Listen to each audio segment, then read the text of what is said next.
Hi everybody. Well, have you been watching the 9-month Ultimate World Cruise with Royal Caribbean? Mostly on TikTok. I have, and I can't watch it anymore.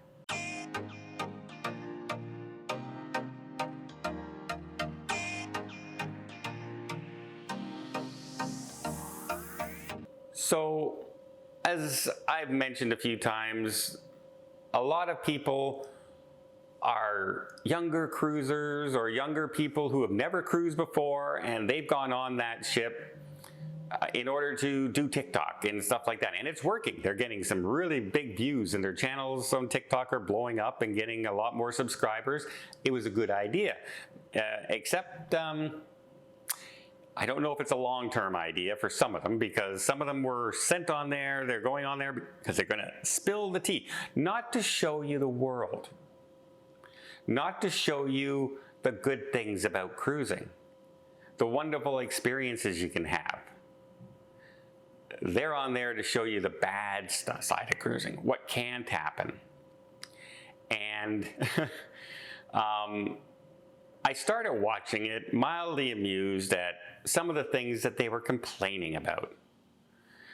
Like, oh my God, the showers are small, and the water temperature is, freezing cold, burning hot, or burn your skin off hot kind of thing. Or the closets aren't big enough. How can anyone stay on this cruise for 9 months with a closet that size? Things like that, complaining about Pinnacle members got the board with priority. Well, yeah, they're Pinnacle members. The people who were on for the full 9 months held a meeting about the cruise for the World Cruise, and they didn't invite the people who were doing segments. That's because the people who were on there for the 9 months will be able to decide things for things going on 7 weeks away, 12 weeks away, things like that, where the people who are only on there for 30 days here, 40 days there, they might not be part of that. So why would they let them in to vote on whether or not to go to this port or that port if they're not even going to be on the ship at that point? You see what I'm saying? So that's why they did that with the 9-month people. There's 700 of them on board. Half the ship is people who are on there for the entire time. But I started watching and oh man, I can tell this person's never cruised before in their lives. And I go, okay, yeah.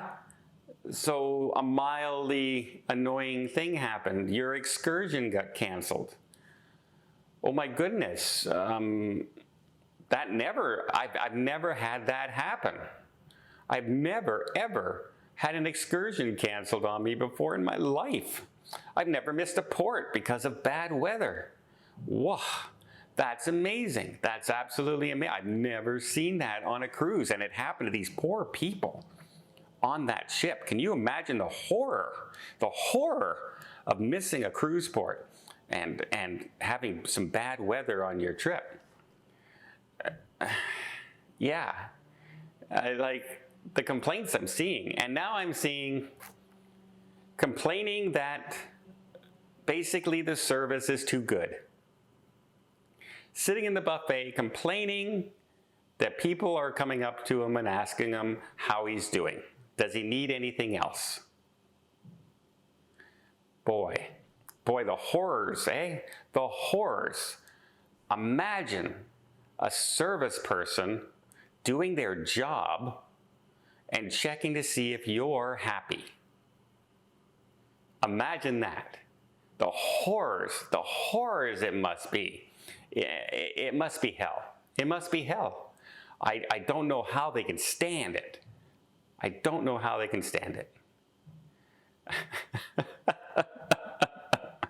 This is the problem, and I think Royal Caribbean is starting to see the problem now, is because I'm reading the comments out there going, oh, you're showing me the way things really are on the cruises, and that's why I will never take a cruise. That's why I don't want to cruise. Cruise ships are just floating trash bins, and people are always rude, and etc. And That's the problem with having people like this that are just there for the drama and not there for the fun, right?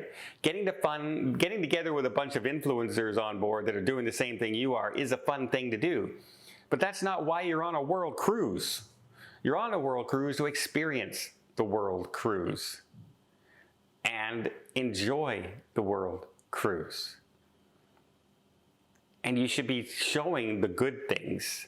I haven't seen too many good things on some of these channels out there. So much so now that I just have to stop watching. I can't watch anymore because I just cringe.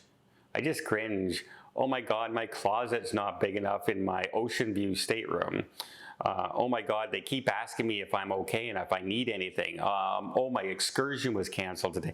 Normal things that go on a cruise every single day that every cruiser out there just, it's not a problem. It's not the end of the world. It's an easy thing.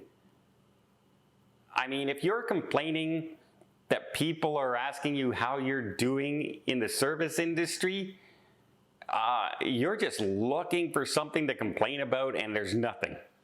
And that's a problem. And that's a problem, that there's nothing to complain about, I guess. Because, yeah, I haven't seen any real drama on this ship at all. All I've heard about is whining and complaining, and so much so that I just can't watch it anymore. At first I was mildly amused by it, and now I'm just annoyed by it. Because this is not representing cruising in its good light. This is not representing the wonderful experiences I've had over the years. I've been on 156 cruises now, and these people are on their first one and complaining about the service. That it's too attentive. You get my point. You get my point. Now, if they ignored you completely, they would probably be the first people to say, I sat here and nobody asked me if I needed a coffee, nobody asked me if I needed a soft drink, or nobody asked, if I needed anything else. Huh. Instead, they were asking you if you needed anything. They were cleaning the tables off promptly for other guests. They were doing their job. Simple. And apparently, we're doing it with a smile. And as far as I'm concerned, that's terrific. That's terrific. I also heard some people out there, they were talking about, how they're doing this because they're really looking for tips. Anyway, well, I don't know how many people tip people in the buffet. As far as I'm concerned, I don't see people tipping other people in the buffet. I don't see waiters and waitresses and the cleaning off the tables getting tipped in the buffet very often. But it's because they need the money, because Royal Caribbean doesn't pay them enough money, and that the average worker's salary on board is around $25,000 a year, and that's not a livable salary. And I tell you, here in Canada, some people would love to make $25,000 US. And not only that, guess what? They don't pay rent. They don't pay food. How much do you pay in rent and food every month? Throw that onto the $2,500 and see how much that comes up to as well. Also, your laundry service is free, etc. I mean, there are a lot of benefits. There's a reason there's a lineup. And yes, while Australians and people from the UK and Canada, our salaries are pretty close to that's what our money is, but you take that money from somebody who works in Thailand and offer them $2,500 US a month plus free room and board, and ask them what they can do with that kind of money. Well, what they can do is feed not only their family, they can support their parents, their brothers, and their sisters on that salary, because the wage money is that different. It's that different.